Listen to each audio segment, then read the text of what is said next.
Olá, alunos, tudo bem? Eu espero que sim. Bom, a professora falou para vocês que ia fazer um vídeo de revisão, mas uma revisão muito específica, falando sobre a parte das rimas, né? Então eu sei que é uma matéria que exige um pouco mais de atenção, porque é muita coisa dentro de um aspecto só. Então a gente vai aqui fazer um passo a passo para que vocês consigam entender melhor, tá? E é isso aí, fazendo as atividades. Eu sei que se nós estivéssemos na sala de aula, eu ia estar juntinho de vocês fazendo todas as atividades, mas tudo vai dar certo. Eu primeiro vou direto para a revisão, porque eu tinha colocado ali no início umas páginas sobre conto, que é olhar os quadros, mas depois eu direciono isso, tá bom? Então, bora lá, gatinhos e gatinhas do meu 8º ano, ou 9º ano, eu tô errando tudo. Bom, então aqui eu vou fazer a leitura e vou pontuando para depois a gente ir pro específico. Aí vocês têm um pequeno vocabulário de poema, né? Então, vamos entender o que é este poema. O poema é a estrutura, né? Então, o que ele vai ter? Ele vai ter estrofe. Então, percebam. A estrofe é o conjunto de versos separado dos outros no mesmo poema por um espaço em branco. Pode construir uma unidade de sentido ou apenas um bloco rítmico, ou seja, eu posso ter apenas um bloco ou eu posso ter uma sequência disso. Então, eu tenho os versos, esses versos são agrupados em estrofes. O verso significa que eu vou reduzir a minha escrita, ou seja, eu não vou levar, olha lá, não vou levar o meu texto fazendo parágrafo e indo até o fim da linha, voltando, porque isso é contínuo, se é contínuo é prosa. Então, vocês fazem este exercício de que o verso, ele é pequenininho, tem poucas palavras, né? E tem ritmo, tem rima, tem coerência com os demais versos. Rima. Coincidência de sons a partir da tônica das palavras. Ou seja, a rima acontece quando eu tenho associação gráfica ou associação fonética. Por exemplo, se eu falo lã, manhã, Tarzan, se eu coloco essas três palavras dentro de uma estrofe, certo? Fazendo com que rimem, eu tenho aí a coincidência, né, fonética do som. Por quê? Manhã termina com nhã. Então, a com tio. Lã, a com tio. Tarzan, a com N. Mas, quando eu faço a leitura, sonoramente, eles são iguais. Então, eles rimam. Agora, se eu tivesse lã, manhã e rã, aí, apesar que, eu acho que é, né? Então, aí, seria gráfico, ok? Verso é uma frase rítmica, cada linha do poema. Verso metrificado é aquele cuja extensão é pré-determinada pelo número de sílabas escolhidas pelo poeta. Quando a gente faz a escansão, a gente sabe a metragem desse verso. O verso ele pode ser regular ou irregular, mas eu sempre vou ter a metrificação, tudo bem? Que é o tamanho desse verso. Versos brancos não apresentam rima, não tem rima, e tá tudo bem um poema não ter rima. Versos rimados são aqueles cujas últimas palavras rimam com palavras finais de outros versos, mas a gente não tem só rima externa, a gente também tem a rima interna, beleza? Então vamos pensar aqui nessa classificação. Fonética, se é a fonética eu estou falando do som. Esta rima, ela é perfeita ou esta rima é imperfeita? Perfeita é quando tanto a grafia quanto o som são iguais. Valor, ela é rica, pobre ou rara? Rica, quando eu tenho as palavras que rimam, classe gramatical diferente. Pobre, quando as palavras que rimam são da mesma classe gramatical. Rara, rara, quando eu tenho a rima realizada por pronomes oblíquos, ok? É raro, por isso que chama raro, que é raro de ver. Então, percebam, a gente tem essas 3 características para dizer o valor dessas rimas. Quanto à acentuação, isso vai depender da tônica da última palavra. Se as palavras que rimam tiver as tônicas, ou seja, toda sílaba tônica for a última, então eu digo que eu tenho masculina, porque ela é oxítona. Quando as palavras que rimam, as palavras tônicas dessas palavras são a antepenúltima, são a penúltima, então eu vou dizer que é feminina, porque ela é paroxítona. Quando as palavras que rimam têm sílaba tônica na antepenúltima sílaba, então eu vou chamar de esdrúxula, porque ali tem as tônicas, porque é proparoxítona, que é na antepenúltima. Érica, por exemplo, é uma proparoxítona. Se eu tivesse uma outra palavra que também rime, que é proparoxítona, então eu vou falar que essa rima é esdrúxula. Posição das rimas. As rimas podem estar externas, que aí quando é externa é o que acontece aqui, ó. Rimam com as palavras finais de outros versos. Interna é quando a rima acontece dentro do mesmo verso. Eu tenho um verso, eu tenho uma palavra no meio e a do fim que rimam, então eu tenho interna, porque é no mesmo verso, tá bom? Não vai pro outro verso, não dá o pulinho pro outro verso, pensa nisso. Quanto à posição das estrofes, essas rimas, rima aqui, não rima, rima aqui, não rima, rima, rima, rima, não rima, não rima, rima. Então, olha lá, se for intercalada, rima, não rima, rima, não rima, rima. Ou rima, rima A, rima com rima B, rima B? Não, mas rima com a rima A. Terceira rima, que é igual, então, A. A segunda rima, rima com a quarta rima, então eu vou dar um outro título, B. Então, se eu tenho A, B é intercalada. Emparelhada, A, B, B. Interpolada, A, B, A. Ok? Então vai. A gente vai verificar tudo isso que eu tô falando. Não acho que eu tô louca, não.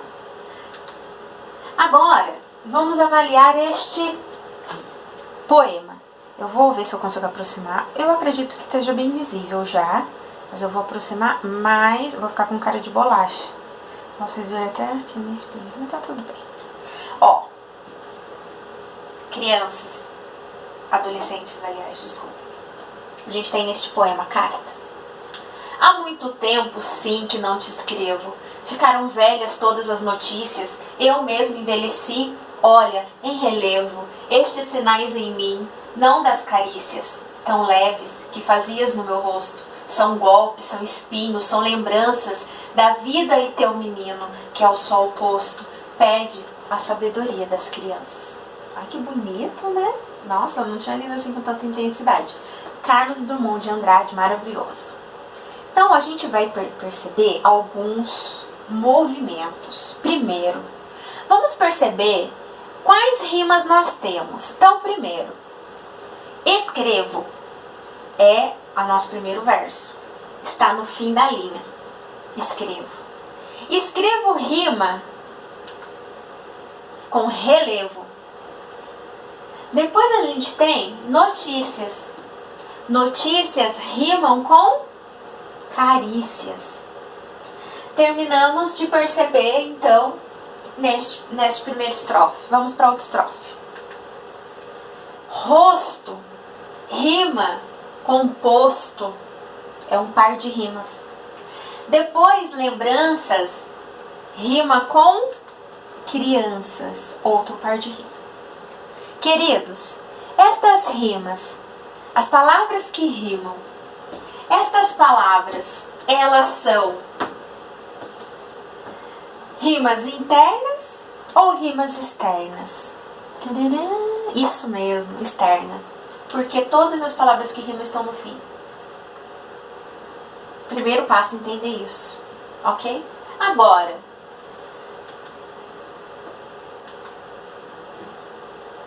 escrevo. é um verbo. Escrevo rima com o que mesmo? Com relevo. Então, relevo, qual é a classe gramatical de palavra relevo? Substantivo. Notícias, qual é a classe gramatical de notícias? Substantivo. Qual é a classe gramatical de criança? Substantivo. Qual a classe gramatical de rosto? Substantivo. Qual a classe gramatical de posto? Substantivo. Qual é a classe gramatical de lembranças? Substantivo. Qual é a classe gramatical de crianças? Substantivo. Agora a gente avaliou, fez esse movimento, segundo movimento. A gente vai entender então se é rima, qual é o valor, se é rima rica ou se é rima pobre. Então percebam, esse primeiro par de rima aqui, um é verbo e o outro substantivo. Então aqui a gente tem uma rima rica. Depois a gente tem substantivo com substantivo. Então nós temos rima pobre. Substantivo com substantivo, outra rima pobre. Depois, lembranças com crianças, outra rima pobre, porque faz parte da mesma classe gramatical. Entenderam? Agora, a gente vai avaliar sobre a questão da acentuação. Então, bora lá. Escrevo. Qual é a sílaba tônica de escrevo? Cre. Então, a gente tem uma paroxítona. Depois, notícias. Ti. Aqui nós temos também outra paroxítona. Depois, o relevo. Relevo. Olha lá, você não fala relevo, né? Mas você fala relevo, mas ainda assim é que tem maior vibrato. Então, olha lá, nós temos mais uma vez aqui uma paroxítona. Carícias, paroxítona. Rosto, paroxítona. Lembranças, paroxítona. Posto, paroxítona. Crianças, paroxítona. Então, quanto à acentuação, nós temos rimas paroxítonas, então nós dizemos que são femininas. Depois, vamos entender a posição disso nas estrofes. Eu tenho escrevo, que é rima a. Escrevo rima com relevo. Então, a. Depois eu tenho notícia. Notícia, B. O B rima com o carícias. Então, é outro B. Ok? Depois eu tenho na outra estrofe rosto. Então, A. Rosto rima com posto. Então, A. Porque rima, intervalo, rima. Mais lembranças, então eu vou dizer que é B. E rima com crianças, que também é B. Então, quanto à posição das estrofes, eu tenho rima, intervalo, rima. Rima, intervalo, rima. Então, aqui, ó, a gente tem intercalada, interpolada ou emparelhada? Isso mesmo, intercalada. Rima sim, rima não. Rima sim, rima não. Ok? Então, ó, A, B, B. Agora, vamos pensar num que faltou aqui, que eu não coloquei, que só depois que eu lembrei, gente, comi bola. Que é sobre essa rima, se ela é perfeita ou se ela é imperfeita. Então, vejamos que todas as rimas, olha lá, vou, ias, tô, sas. Então, aqui a gente tem, foneticamente falando, rimas que são perfeitas. Queridos, professora, eu vou ter que fazer isso na prova? Vai. Sabe o que você vai? Você vai fazer nessa ordem. Você vai ler o poema, você vai identificar as rimas, você vai identificar a posição das rimas, depois você vai identificar o valor das rimas, depois você vai identificar a acentuação das rimas, depois você vai identificar sobre a fonética, se é perfeita ou imperfeita, e depois você vai dizer quanto a posição dela na estrofe. Para responder certo a pergunta, que só tem uma pergunta sobre isso. É isso que vocês têm que fazer. Acabou? Não. Tá faltando. Tá faltando o quê? Fazer essa canção para saber a métrica deste abençoado poema. Então, olha lá. Tirei aqui o primeiro verso. Há muito tempo, sim, que não te escrevo. Lembrando que quando eu faço a separação poética, que é a escansão, eu tenho que fazer pela sonoridade das palavras e não pela gramática. Temos uma regra específica. Quando eu tenho vogal átona que encontra vogal átona, elas têm que ficar juntas e eu chamo isso de elisão. Fechou? Professora, mas às vezes tem um que é vogal e consoante, mas se sonoramente elas ficam juntas, na sua pronúncia você não fecha e abre, não articula para falar essas duas sílabas, elas então têm que ficar juntas também. Ok? Então olha lá. Lembrando que o H, ele não tem valor fonético pra gente. Então é como se tivesse só o A mesmo, a sílaba A. A consoante A, a vogal A. Professora! Muito. Tempo. Sim não separa, né? Que também não. Não separa. Opa, quase que... Olha lá, agora eu vou ler certo. Há muito tempo, sim, que não te escrevo. T. O T, é uma sílaba que termina com um E, que é uma vogal. É átona? É, porque eu falo T, não, eu falo T. É fechado. T. Átona. Pra baixo, sem intensidade. Eu falo escrevo. Eu falo escrevo. Não. Então, esse escrevo, olha lá, escrevo. O es é uma sílaba átona. Se eu tenho fim de sílaba átona, início de sílaba átona, pá, fica junto, não esquece. Crevo. Opa, crevo. Professora, lembra lá que também tem um negócio de contar? Tem, que é isso que a gente vai ver. 1, 2, 3, 4, 5, 6, 7, 8, 9, 10. Professor, mas tem o vô. O vô a gente deixa pra lá. Por quê? Qual é a regra? Eu tenho a minha última palavra do verso. Nesta última palavra eu verifico qual é a sílaba tônica, ou seja, a sílaba com maior intensidade, e paro a contagem nela. Então eu vou contar apenas até o vô neste caso. Então eu sei que eu tenho 1, 2, 3, 4, 5, 6, 7, 8, 9, 10 sílabas poéticas. Queridos, espero que tenha ficado mais claro para vocês, entendido. Façam esse movimento na hora da prova para conseguir responder correto e em qualquer momento da vida de vocês que tiverem uma questão sobre isso. Um beijo e sucesso na prova, tá bom? Tô torcendo por vocês.